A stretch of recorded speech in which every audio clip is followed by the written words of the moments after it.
اللہ تعالیٰ تو مسلمانوں کے ساتھ ہے نا. اور آپ دیکھیں کہ اسرائیل کی اس حملے کے جواب میں جو ایران نے ان پہ حملہ کیا ہے، تل ابیب اس وقت لاشوں کا ڈھیر بن گیا ہے. اور اسرائیل اپنی شرمندگی کو چھپانے کے لیے اندر کی رپورٹ نہیں دے رہا، حالانکہ ہزاروں اسرائیلی مارے گئے ہیں اور جگہ جگہ اسرائیلیوں کی لاشیں پڑی ہوئی ہیں. خدا نے سزا تو پھر دے دی نا. بات صرف یہ ہے کہ جذبہ ایمان ہونا چاہیے. جنگ تو جذبے سے لڑی جاتی ہے، ایمان سے لڑی جاتی ہے. اور ایران نے اس وقت جو جوابی حملہ کیا ہے اور ان کے جتنے جیٹ طیارے تباہ کیے ہیں، جتنے جہاز انہوں نے تباہ کیے، اسرائیل کو تارے نظر آ گئے ہیں. وہ تو یہ ایکسپیکٹ نہیں کر رہا تھا. اس کو لگ رہا تھا کہ ایران کی، چونکہ امریکہ ہر وقت اس نے ایسے کیمرے اندر فٹ کیے ہوئے ہیں کہ ایران کی جوہری طاقت جو ہے اس کی ساری نیوز امریکہ کے پاس ہے یا انڈیا کے پاس ہے یا اسرائیل کے پاس ہے. ایسا نہیں ہے. ایران بھی سپر پاور ہے اور وہ ان کے پاس بھی ایٹمی طاقت ہے. وہ بھی ایٹم بم بنانے کی صلاحیت بہت پہلے سے رکھتے ہیں. یہ اور بات ہے کہ بہت سارے غدار اندر سے ساری رپورٹیں دے رہے ہیں، جس کی وجہ سے ایران کے اوپر کبھی کہیں سے حملہ ہو رہا ہے، کبھی کہیں سے حملہ ہو رہا ہے. اور سب سے بڑا غدار تو ٹرمپ ہے. میں نے اپنی پچھلی کسی ایک ویڈیو میں ٹرمپ کی تعریف کر دی تھی. وہ میری زندگی کی سب سے بڑی غلطی ہے. مجھے لگا تھا کہ ٹرمپ جب حکومت میں آئے گا، آپ دیکھیں ہی از سو کلیور. جب وہ الیکشن میں تھا تو اس نے جگہ جگہ عمران خان کی تعریف کی، صرف ووٹ ہتھیانے کے لیے. اس نے بار بار کہا کہ میں جب حکومت میں آؤں گا تو عمران خان کو رہائی دوں گا. اب بتاؤ کتنے عرصے سے تم حکومت میں ہو؟ کیا تم نے کچھ کیا؟ کیا پاکستان کے لیے کچھ کیا؟ کیا عمران خان کے لیے کچھ کیا تم نے؟ تم تو غداری کی اعلیٰ نسل ہو. تم اور نتن یاہو، تم تو اس قابل ہو کہ تمہیں مار دیا جائے. خدا تم لوگوں کو عذاب دے. میں تو یہ چاہتی ہوں. اور میں یہ چاہتی ہوں کہ تمام مسلم ممالک جو ہیں وہ ایران کا ساتھ دیں. اور میں یہ چاہتی ہوں کہ میری قوم کے بچوں کو یہ نالج ہونا چاہیے کہ کس طریقے سے جو ہے وہ یہود و نصارہ کی لڑائیاں ڈے 1 سے جاری ہیں اور آج تک جاری ہیں. اور قرآن پاک میں سورہ اسراء میں یہ ارشاد ہوتا ہے کہ اللہ تعالیٰ جو ہے وہ کہتے ہیں کہ ہم نے تمہاری کتاب میں تم کو بتا دیا ہے کہ اسرائیل، یعنی جو اسرائیل ہے، وہ 2 دفعہ شیطانی کام کرے گا اور وہ 2 دفعہ مسلمانوں پہ حملہ کرے گا، لیکن کیا اس کو سزا نہیں ملے گی؟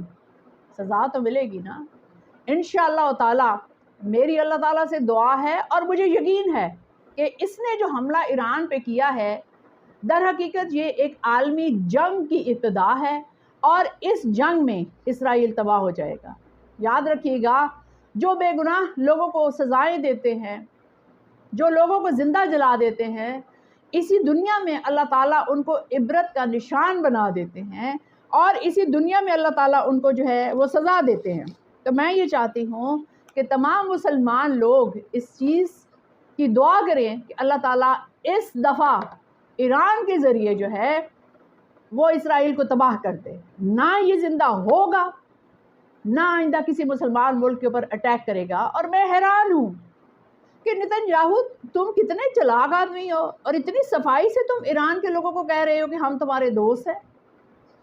یہ صرف وہ غدار لوگ ہیں جو ہر قوم میں ہوتے ہیں، جو اندر کی رپورٹیں دیتے ہیں. ورنہ اسرائیل کی کیا جرت تھی کہ ایئر چیف کو شہید کرتے، سارا ان کا سسٹم اس کو جام کرتے، بڑے بڑے سائنٹسٹ کو وہ ٹارگٹ کرتے. اسرائیل کی کیا جرت تھی؟ میں یہ چاہتی ہوں کہ ہمیشہ اپنے دشمن سے الرٹ رہیں اور دیکھیں کہ آپ کے ارد گرد آپ کے غدار کون ہیں. اپنے دوست چنتے وقت ہمیشہ خیال رکھیں کہ غداروں کو کبھی دوست نہ کہیں. اور یاد رکھیں کہ یہود و نصارہ کبھی دوست نہیں ہو سکتے. قرآن پاک میں جگہ جگہ ارشاد ہے کہ یہود و نصارہ کبھی دوست نہیں ہو سکتے. اسرائیل کبھی ہمارا دوست نہیں ہو سکتا.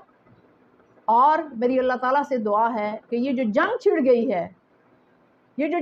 گئی ہے، ایران جو ہے اسرائیل کے پرخچے اڑا دے، اس دنیا میں اسرائیل کا وجود ہی نہ رہے. اور جو ظلم فلسطین پر اس نے کیے ہیں، اللہ تعالیٰ ان کا حساب لے اور اللہ تعالیٰ پوری دنیا کو دکھائے کہ جو مسلمانوں پر ظلم کرتا ہے اس کی یہ سزا ہوتی ہے. نتن یاہو تم زندہ جل جاؤ اس طرح جس طرح تم نے فلسطین کے مسلمانوں کو جلایا ہے، خدا کرے تم زندہ جل جاؤ، اس دنیا میں اسرائیل کا نام و نشان مٹ جائے۔ میرا دل 2 دن سے دکھی ہو رہا ہے۔ ایران کے اوپر جو اتنی بڑی طاقت ہے، ایران کے پاس جوہری توانائی بھی ہے، ان کے بڑے لیڈرز کو ہمیشہ یہ ٹارگٹ کر دیتا ہے۔ جب حماس کے لیڈر ہانیہ کی جب شہادت ہوئی، سب سے زیادہ دکھ مجھے اس وقت ہوا، کیونکہ اس کے خاندان کے آلریڈی 60 کے قریب لوگوں کو شہید کر دیا گیا تھا فلسطین کی جنگ میں، اور پھر ایٹ دا اینڈ جو ہے وہ کتنی تیاری سے گیا تھا ایران میں کہ وہ تمام مسلم ممالک کے جو لوگ آئیں گے ان سے بات چیت کرے گا، ایرانی لیڈرز سے بات چیت کرے گا کہ ہم نے کس طریقے سے اسرائیل کا مقابلہ کرنا ہے، اور اس کو وہاں ٹارگٹ کر دیا گیا۔ یہ بڑے دکھ کی بات تھی۔ اگر مسلمان ممالک جاگ جائیں تو بہت اچھا ہے۔